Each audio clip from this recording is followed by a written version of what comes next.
भ्रष्टाचार करके हमारे देश को लूटने का प्रयास कर रहे हैं। तो हमको लगता है कि इस आज़ादी के दूसरे लड़ाई में, वो छोटा हो, बड़ा हो, बुढ़ा हो, बुजुर्ग हो, औरत हो, लड़की हो, बच्चा हो, कोई भी हो, आज़ादी के दूसरे लड़ाई में सबको हिस्सा लेके और इस कैमरा के ताकत को समझ के और भ्रष्टाचार के खिलाफ लड़ना चाहिए, हमको ये लगता है। हम लोग माइक लेकर कहीं किसी स्कूल पर जाते हैं, ब्लॉक में या थाना पर या कहीं भी, तो हम लोग के ऊपर क्यों अत्याचार हो जाता है, हम लोग के ऊपर क्यों कभी भी हावी पड़ जाता है? क्योंकि वो लोग चाहते हैं कि मेरा चोरी समाज में ना जाए, जो हम लूट रहे हैं लोगों को, वो लोगों को पता ना चले। अच्छा भैया, जेपी यूनिवर्सिटी का सेशन इतना ज़्यादा लेट क्यों चल रहा है? जेपी यूनिवर्सिटी का सेशन इसलिए लेट चल रहा है कि जेपी यूनिवर्सिटी में पढ़ाने वाले जो लोग हैं वो उनके बच्चे उस यूनिवर्सिटी में नहीं पढ़ते हैं, इसलिए उस यूनिवर्सिटी का सेशन लेट चल रहा है। अगर उनके बच्चे उस स्कूल में पढ़ते, उस यूनिवर्सिटी में पढ़ते, तो जेपी यूनिवर्सिटी का सेशन लेट नहीं होता। किसी प्राइवेट कॉलेज का सेशन लेट क्यों नहीं होता है? उत्तर प्रदेश के कॉलेज का सेशन लेट क्यों नहीं होता है? उनके बच्चे उसमें नहीं पढ़ते हैं और वो लूट घसोट कर रहे हैं, क्योंकि उनके बच्चे बाहर पढ़ रहे हैं। आम जनता का, जो गरीब बच्चों का जो हक है उसको मार के, और वो लोग अपने नागरिक हैं और किस अधिकार से? हम पत्रकारिता से तो थोड़े करते हैं, हम सोशल रिफॉर्मर हैं और हम लोग कैमरा सबके पास है, कैमरा है ना, आपके पास भी है, मेरे पास भी है। माइक का इस्तेमाल हम लोग सिर्फ आवाज़ जाने के लिए करते हैं। हम लोग सोशल रिफॉर्मर हैं, हम लोग समाज में कुछ बदलाव लाने का प्रयास करते हैं। हम लोग पत्रकार थोड़े हैं, हम लोग एक सोशल रिफॉर्मर है। कैमरा है, डिजिटल इंडिया है और डिजिटल प्लेटफॉर्म है, उस प्लेटफॉर्म पे अपना काम करते हैं। अच्छा, बिहार में दिन पर दिन ये बेरोजगारी बढ़ते जा रहा है, सरकारी कंपनियां प्राइवेट होती जा रही है, पूरा रेलवे पटरी चोरी हो जा रहा है और रोजगारी की बहुत कमी है। इस पर क्या कहना चाहते हैं? इस पे यही कहेंगे कि बिहार के लोग चुनाव के टाइम जात पात पे वोट दे देते हैं।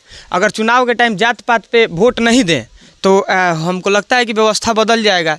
जब तक जात पात पर लोग 5 साल 4 साल लोग ठीक रहते हैं और 1 साल पहले यादव, भूमिहार, राजपूत, कुशवाहा, लाला जी बन जाते हैं, जिसके वजह से जो इस लोकतंत्र के जो भगवान हैं, नेता, वो आते हैं और झांसा दिखाकर और फिर अपना वोट लेके चले जाते हैं। फिर 5 साल आप टनटनाते रहिए। अच्छा, ये बताइए भैया, बीपीएससी के छात्र जो इतना स्ट्रगल करते हैं, पटरा में रखकर रात भर दिन भर मेहनत करते हैं और वह पेपर जो है कि लीक हो जाता है, समय से वो पेपर उसका नहीं हो पाता है, कितना दिन लग जाता है, उस पेपर लीक हो जाता है। उस बच्चों को क्या संदेश देना चाहते हैं? ना, बच्चों को संदेश नहीं, हम संदेश उन नेताओं को देंगे जो उन बच्चों का भविष्य अंधकार में लेके जा रहे हैं। जानबूझ के पेपर लीक कराया जाता है ताकि 1 साल और लेट हो सके। यूनिवर्सिटी का सेशन जानबूझ के लेट कराया जा सकता है, क्योंकि जल्दी बच्चे तैयार होंगे तो रोजगार नीतीश कुमार अपने बाबूजी के यहाँ से थोड़े देंगे। वो देना नहीं चाहते, वो चाहते हैं कि बिहार के युवा और बिहार के लोग मजदूर बन के रहें और जाके दूसरे राज्यों में खटें। अच्छा, ये बात और है, हम लोग को तो लगता है कि अंग्रेजों से आज़ाद तो हो गए हैं मगर नेताओं से गुलाम हैं। बिल्कुल गुलाम है। आप जाइए थाना में, कैसे गुलाम है? थोड़ा वही हम बता तो रहे हैं कि नेताओं से हम लोग आज़ाद देश में हैं।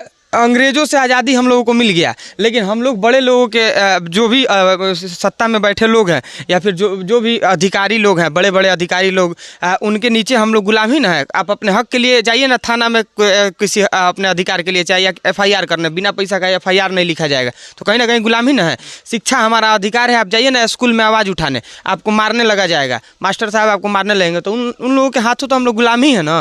अच्छा, एक और बात सब दे, पहले आप समाज सेवी थे, अचानक से पत्रकार कैसे बन गए? क्या ऐसा दिमाग में आया कि आप पत्रकारिता, माइक उठाकर पत्रकारिता करने लगे? नहीं, हम समाज सेवक थे। हम पहले बहुत ज़्यादा हम बिगड़े हुए थे, बहुत बिगड़े हुए थे। तो धीरे धीरे हम सोचे कि अपने आप को सुधारना है तो पहले क्या करें, तो हम लोगों का सेवा करना शुरू किए, समाज में छोटा छोटा काम करना शुरू किए। धीरे धीरे हमको लगा कि डिजिटल प्लेटफॉर्म पे जो हम ऐसे कर रहे हैं, उसको अगर हम डिजिटल प्लेटफॉर्म पे आके और मजबूती के साथ करें तो क्यों ना और अच्छा ही होगा। तो हम आगे डिजिटल प्लेटफॉर्म पे करने लगे, हम और साथ में रवि जी मिल गए, तो हमको भी हिम्मत मिल गया और दोनों लोग, हम और रवि जी, टाइम्स ऑफ अयोध्या पे अपना करने लगे। और हम लोग 1 साल से काम कर रहे हैं, 1 साल 1.5 साल से, और इस बीच में हम लोग बहुत ऐसा काम किए हैं जो आजकल के इतिहास में कोई पत्रकार उस तरह का काम नहीं किया। हम लोग की तरफ से बहुत सारे बच्चे फ्री में पढ़ाई कर रहे हैं, बहुत सारे लोगों का घर हम लोग चला रहे हैं 2000-4000 महीना का देके।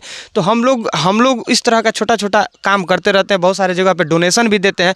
जितना हम कमाते हैं उसमें से हम बहुत सारा कुछ तो नहीं कर सकते हैं, लेकिन थोड़ा सा करके प्रयास करते हैं कि समाज में कुछ परिवर्तन हो। और एक लास्ट मेरा सवाल है, बहुत सारे हमारे व्यूअर्स जानने की कोशिश करते हैं कि आप सोशल मीडिया से कितना पैसा कमा लेते हैं? इतना कमाते हैं कि हम अपने माँ बाप को देख लेते हैं और सामने कोई भूखा रहता है तो उसका भोजन, उसका पेट भर देते हैं।